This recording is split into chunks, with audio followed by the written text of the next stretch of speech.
내 가족을 병들게 하고 내 배우자를 병들게 하는 바로 그 병, 의처증, 의부증 이야기를 한번 시작해 보려고 해요.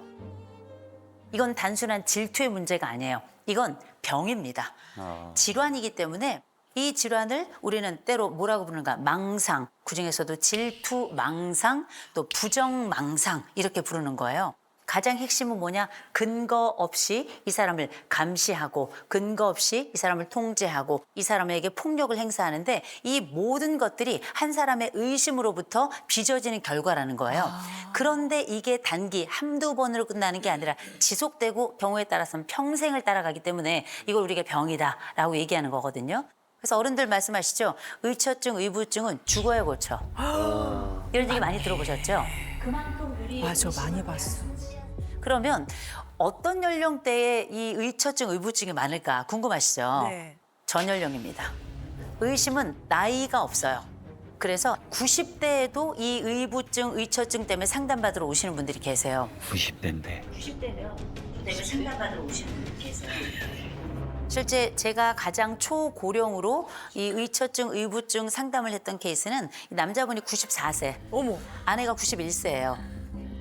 아내가 91세예요. 94세인데도 91세 아내를 계속 때려요. 이유는 간단해. 동네에 지역에 있는 영감들 쳐다본다고.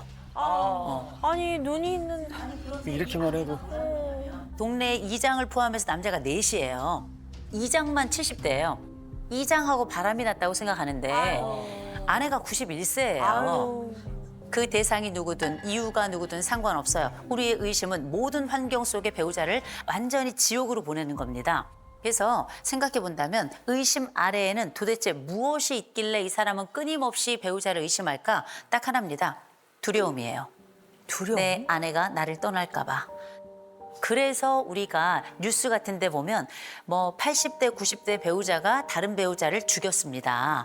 그런데 나중에 사인을 알고 보면 의심으로 비롯된 이야기가 죽음에 도달하게끔 했다라는 이야기를 듣게 될 텐데 이 얼마나 비극인가. 그 두려움이 94세에도 발생할 수 있는 거예요. 와. 그러면 이 의심하는 사람은 제정신 아닌 사람이죠. 그죠? 네. 이 사람도 지옥이에요. 왜요? 우리가 누군가를 의심한다는 건 뭐냐면 하루 종일 그 사람만 생각해야 돼. 이 모든 환경이 다 이 사람 중심으로 돌아간다 생각하기 때문에 자기의 삶이라는 게 아예 없는 겁니다. 그래가지고 이런 지옥 속에 사는 사람들이 어느 정도인가 봤더니 전체 인구의 1에서 한 넓게는 4% 정도까지 됩니다.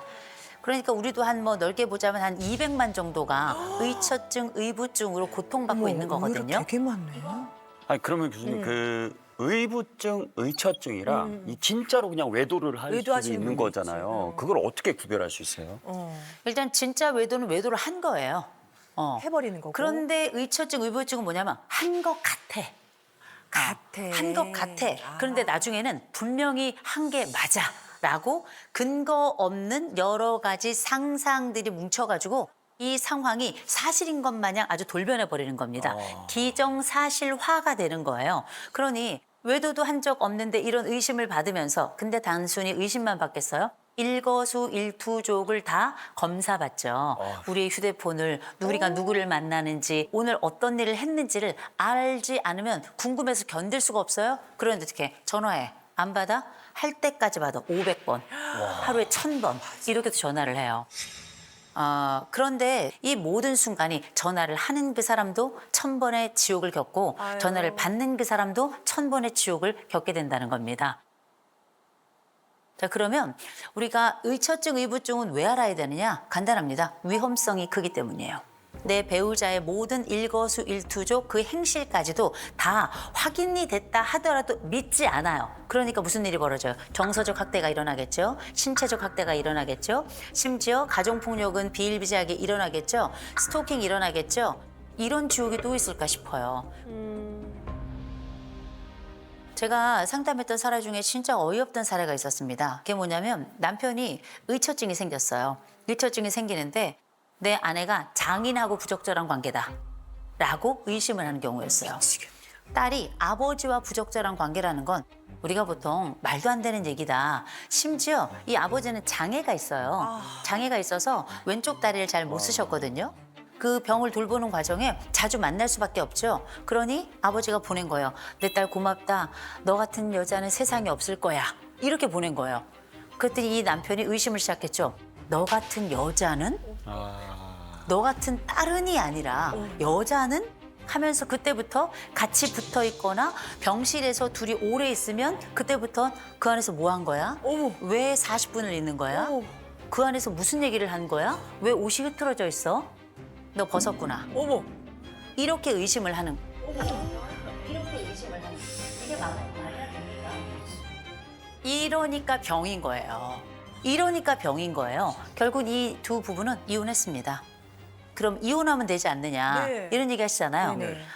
이혼한 뒤에도 찾아와서 죽여요. 이혼한 뒤에도 그 근처를 떠나지 못하고 그 근처에서 살면서 넌 날 배신했어. 그리고 급기야 넌 나를 버렸어. 그래서 너 때문에 내 인생은 끝났어. 그러니 어떻게 복수심이 차오르겠죠. 그 비극이 어떤 방식으로 끝나게 될지 우리는 예측할 수 없는 거고요. 무서워요. 이런 병적 질투라고 하는 게 그러면 모두 이렇게 심각한 수준인가? 그렇진 않아요. 여러 유형들이 있습니다. 첫 번째가 가벼운 의심형이에요. 어디 있어? 누구랑 있어? 언제 올 거야? 어쩌다 한 번씩 이런 게 있어요. 그럼 이게 사랑하고 의심이 조금 헛갈리긴 하죠. 이런 경우는 가벼운 의심형이다 생각하시면 돼요. 아직까지는 그렇게 심각한 것 같지 않아요? 두 번째, 집착형이 있어요. 하루 종일 그 사람만 생각해. 하루 종일 그 사람이 뭘 했는지 누굴 만났는지 어떻게 했는지를 궁금해서 견디질 못해요. 그래서 어떻게 하는가? 오피스 와이프. 맞아, 오피스 맞아, 허즈번드 맞아. 이런 말이 맞아, 너무 맞아, 유행할 맞아, 때 맞아. 이 사례 이 커플이 온 건데 이 아내가 매일 남편을 데려다 줘요. 얼마나 보기 좋아요. 그래서 자기야 잘 갔다 와 하면 자기 집에 와야 되잖아. 퇴근할 때까지 회사 밖에서 기다려요. 우와. 기다려. 그래서 어떻게? 그러면 남편이 점심시간에 밥 먹으러 나올 거 아니에요. 가봐. 그러면 남편이 누구랑 걸어가는지 보는 우와. 거예요. 남편 다른 회사에서 하는 야유회 워크숍 하나도 못 가요. 뭐라 하냐면 아프다고 얘기해. 우와. 그리고 이성으로서 기능을 한다 싶은 사람들의 연락처는 다 주어. 본인이 다 수신 차단을 해. 이런 정도면 이제 이걸 통제라고 부르죠. 이 남자 주변에 누구도 얼씬하면 안 돼요. 어머. 이런 걸 우리가 집착형이라고 불러요. 힘들겠다. 망상형은 진짜 문제예요. 망상형. 망상형은 뭐부터 시작하냐? 상상부터 시작하는 거예요. 어느 교회에 남자 집사님이 계세요. 조직들이 있는데 그 모임들마다 여성들이 조금 많은 편이에요. 근데 보통 교회에서는 이제 들어가면서 인사하잖아요. 형제님, 자매님. 그럼요. 악수하잖아요. 악수를 뭐라고 얘기하냐면 만졌다. 만졌다. 그 만졌던 그 사람들 중에 몇 명이 그 전부터 교회를 다니면서 야유회를 간 적이 있는 거예요. 야유회를 가서 찍었던 사진이 하나 있는 거야. 아내는 이 남편이 그 야유회를 갔을 때는 사귀지도 않을 때예요. 모를 때야. 근데 어떻게 상상의 나래를 펼치는 거예요. 어머. 그때 그 여자랑 그래서 어떻게 했어? 어머. 그때 그 여자랑 지금까지도 그렇게 유지되는 거야? 와. 의심과 병리가 뒤섞여서 천국과 지옥을 오가는 상상의 드라마가 쫙 펼쳐지는 거예요. 시간이 지나면 그 드라마는 사실처럼 느껴져요. 와. 그리고 이 사실을 내가 사실이라고 생각하는 이걸 기준으로 해서 추궁이 들어가기 시작합니다. 와. 당하는 사람은 미치는 거예요. 왜냐하면 너의 상상에 맞춰서 나는 대답을 해야 되기 때문에 와. 그 대답이 나올 때까지 그 질문은 계속 이어지는 거예요. 답은 정해져 있는 거야. 그냥. 답정너다. 이 사례보다 더 무서운 사례가 바로 폭력형입니다. 폭력형이라는 건 감시하죠, 도청하죠, 폭력 쓰죠. 그 밖에 모든 다른 사람들과의 관계를 다 끊어놓고 완전히 고립시켜서 내가 보는 시야 안에 없는 순간 한 걸음만 나가면 때리는 거예요. 무서운 정도가 아니고요. 이건 벌써 한 15년 정도 된 이제 상담 사례인데 남편이 딱 아내가 장을 보고 들어오죠. 그러면 아내를 머리부터 발끝까지 하나씩 옷을 하나씩 벗겨요. 거기 뭐 하냐면 머리카락 찾는 거야. 머리카락.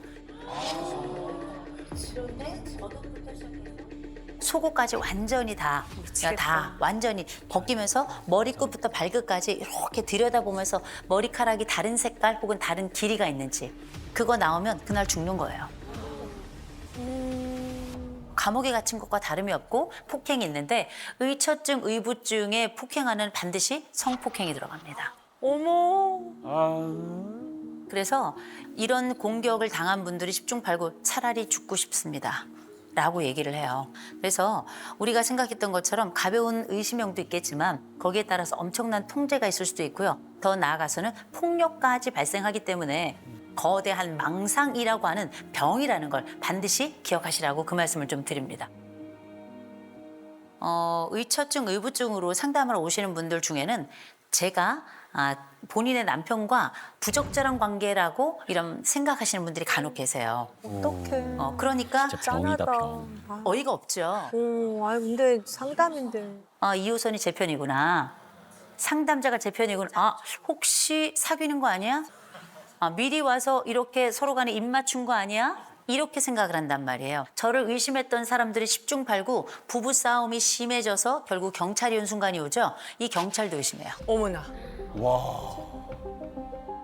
정신과를 가죠. 정신과 의사도 의심해요.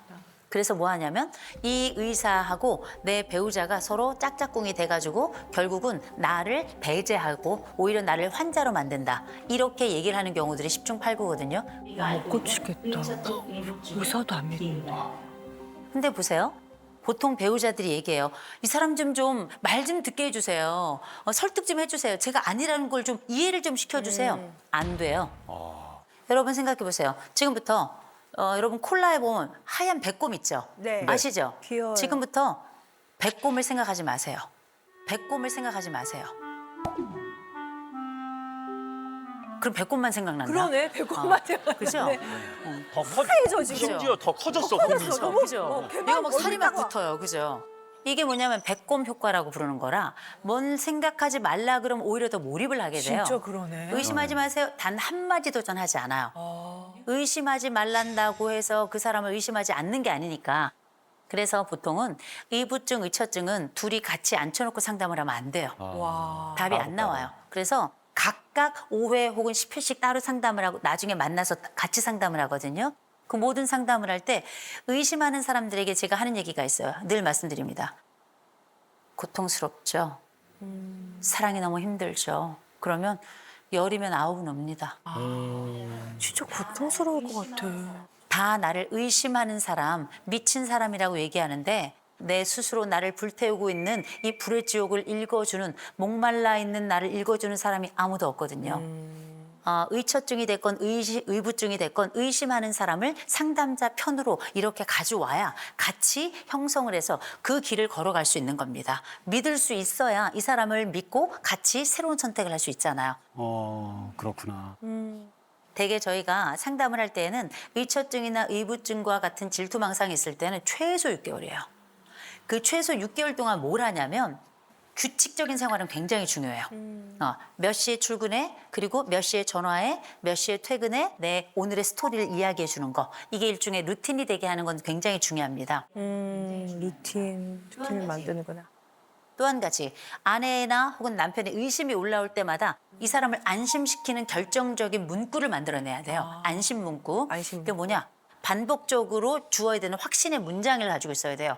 그런 얘기하지만 난 당신밖에 없어. 무슨 소리야 이 사람아. 뭐 누구 영숙이 헛소리 하지 마. 그렇게 이상한 여자를 당신하고 비교하지 마.